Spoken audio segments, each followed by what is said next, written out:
Thank you so much, Nompu. This is SME On Point. My name is Liabo Setho. Thank you for staying with SABC News, independent and impartial. Well, this week we are obviously on day 8 of the lockdown, and I hope that you have been complying with the lockdown. And later on in the show, we'll be speaking to business process mechanic Marang Marekimane, who's going to give us 8 tips on how to keep your business going in these 8 days, or for the next 13 days. But first, in our featured business of the week, we meet an entrepreneur from Khalishiwe in Northern Cape. His name is Thapelo Motsage, and he manufactures detergents, and he is going to be showing us how his business is doing. But just to give you a disclaimer, that this insert was shot on the 20th of March. The insert was shot on the 20th of March, and hence the visuals that you are going to see next, you don't be surprised at the lack of adherence to social distancing. And this is Thapelo Motsage's story, edited by SME Museme. LHP, a cleaning detergent company established in 2009. Without any formal education on manufacturing and capital, Motsage started his business by buying and reselling detergent to build his capital. A year later, Motsage went for a short course in manufacturing and started investing in resources required for manufacturing. 10 years later, Motsage's business is growing, but not without challenges. One of the challenges of this business is the market. Market is one of the biggest challenges that we have, and the space. We operating on a smaller space. We don't have space for storage. We don't have space for manufacturing. We even don't have space for warehouse. You know, when a business grow up to as big as LHP wants to go, it's those spaces that we would rather need to have. SETA Wholesale and Retail has been running workshops to empower entrepreneurs like Motsage. Due to the outbreak of COVID-19, the launch of the project had to be cancelled. However, the training of 400 entrepreneurs across 4 municipalities went ahead. The training equipped entrepreneurs in skills like financial management, purchasing skills, and marketing your business. We want them to move and look into those bakery trucks that are moving around and say, I'm selling magunyas now, but I want to be there. So that is basically what we want them to be able to help that believe in themselves, to say, we can do this thing. Like all other businesses, Motsage says he also encounters many speed bumps, but that does not discourage him. He is currently supplying cleaning detergent to various companies and government departments. I was not a person that will depend on government or any other funds. I would use what I have to actually come where I am. You know, and one of those challenges was, it was really painful, you know, going through having no money, but having a dream that you want to realize. And I got to the dream, I got to realize the dream, I got to build my brand the way it is.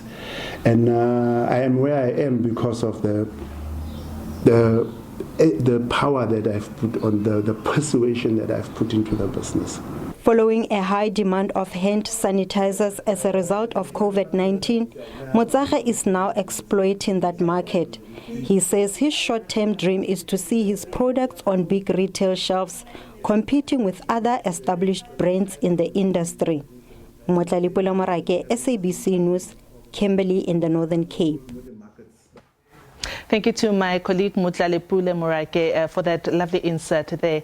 Just once again, a disclaimer that that insert was shot earlier in March on the 20th, hence you see the visuals that you've just seen. So once again, today's day 8 of the lockdown, and I'm hoping you are still complying with the lockdown rules. And I've also invited a business process mechanic, Marang Marekimane, to give us 8 ways that you can keep your business going for the next 13 days.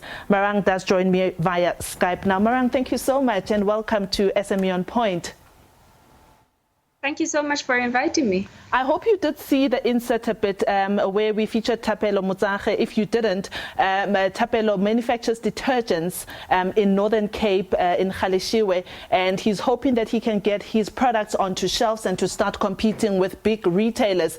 I wonder what you make of it and how he can start digitizing his business. Well, we've seen quite a lot of businesses have to move towards digitizing their businesses, where initially they may not have thought of that, using that avenue as a means of generating an income. So a lot of us are quite forced into re-engineering our business, and I think the tips that we shared today will help people refocus and align their businesses in response to COVID, post the lockdown, and start operating online.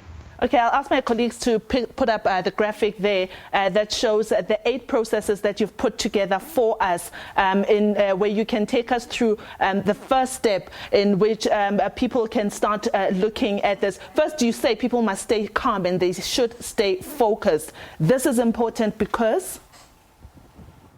Look, we can't stop emphasizing the need for people to stay safe and to stay calm. Firstly, just to stop the spread of the disease, but also just to get people not to be panicking and making senseless decisions. So in the context of business, we need not be firing and closing shop just because of panic and fear. We should rather look at means to re-engineer the business and, service it a bit differently so that we don't lose jobs and we don't have a harder impact on the economy. You talk about planning for delivery, supplying the social distancing, still applying the social distancing rules. I know that you have other businesses that are still delivering goods. Is this what you mean? Yeah, for the businesses that are still able to deliver goods, it will be important for them to still respect the social distancing rules. So, and also include the wearing of masks, try and limit the exchanging of cards or even cash. So use digital means to take payments. So if people can pay online and the delivery can then be left on your doorstep as opposed to having to exchange the products via your hands, that would reduce the amount of contamination that spreads. Obviously, Marang, right now we're talking about things that you can do now during the lockdown, while we still have like 13 days to go. You talk about managing your cash flow plan to continue working from home after the lockdown. Having a healthy cash flow is important for any business. However, we are also aware that some businesses have no choice but, to scale down operations, and this may impact on their cash flow.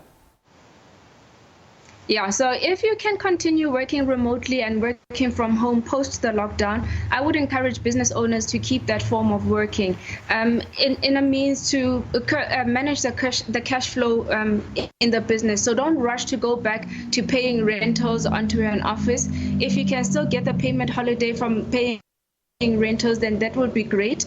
Don't rush to go back there. Then we can still contain it post the lockdown, and we don't have to extend the lockdown. Those are the kinds of things that we could look at doing. Most of us are concerned about paying salaries for staff. So we could then leverage off, if you're working from home, let me rather give you gift vouchers towards your groceries as a means to compensate for probably not being able to pay your full salary just yet. Right. I know that mental health is a very important issue, not only for entrepreneurs, but all of us in the country, particularly at this time. You have people like me who are extroverts, and staying at home it's very torturous right now, but also very necessary. Can you take us through the processes we can apply in terms of taking care of our mental health?